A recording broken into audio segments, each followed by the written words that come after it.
आज का बाइबल का वचन यशाया का ग्रंथ अध्याय 55 वचन 1 से 3, संत पौलुस का रोमियो के नाम पत्र अध्याय 8 वचन 35 से 37 और 39, और आज का सुसमाचार सन्मति के अनुसार अध्याय 14 वचन 13 से 21। यशाया का ग्रंथ अध्याय 55 वचन 1 से 3। तुम सब जो प्यासे हो पानी के पास चले आओ, यदि तुम्हारे पास रुपया नहीं हो तो भी आओ, मुफ्त में अन्न खरीद कर खाओ, दाम चुकाए बिना अंगूरी और दूध खरीद लो। जो भोजन नहीं है उसके लिए तुम लोग अपना रुपया क्यों खर्च करते हो? जो तृप्ति नहीं दे सकता उसके लिए परिश्रम क्यों करते हो? मेरी बात मानो, तब खाने के लिए तुम्हें अच्छी चीज़ें मिलेगी और तुम लोग पकवान खाकर प्रसन्न रहोगे।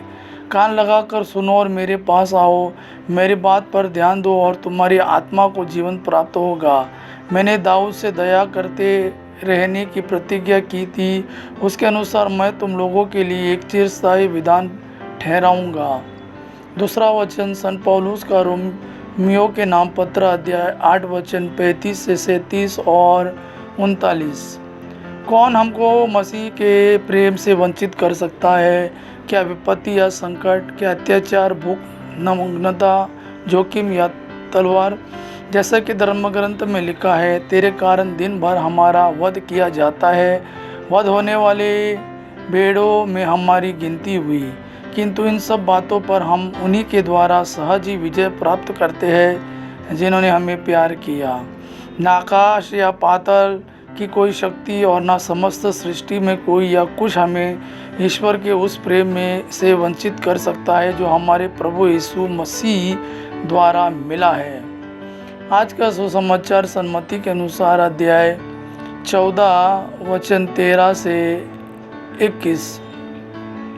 ईसा यह समाचार सुनकर वहाँ से हट गए और नाव पर चढ़कर निर्जन स्थान की ओर चल दिए। जब लोगों को इसका पता चला तो वे नगर नगर से निकलकर पैदल ही उनकी खोज में चल पड़े। नाव से उतरकर ईसा ने एक विशाल जनसमूह देखा। उन्हें उन लोगों पर तरस आया और उन्होंने उनके रोगियों को अच्छा किया। संध्या होने पर शिष्य उनके पास आकर बोले, यह स्थान निर्जन है और दिन ढल चुका है, लोगों को विदा कीजिए जिससे वे गांव में जाकर अपने लिए खाना खरीद ले। ईसा ने उत्तर दिया, उन्हें जाने की ज़रूरत नहीं, तुम लोग ही उन्हें खाना दे दो।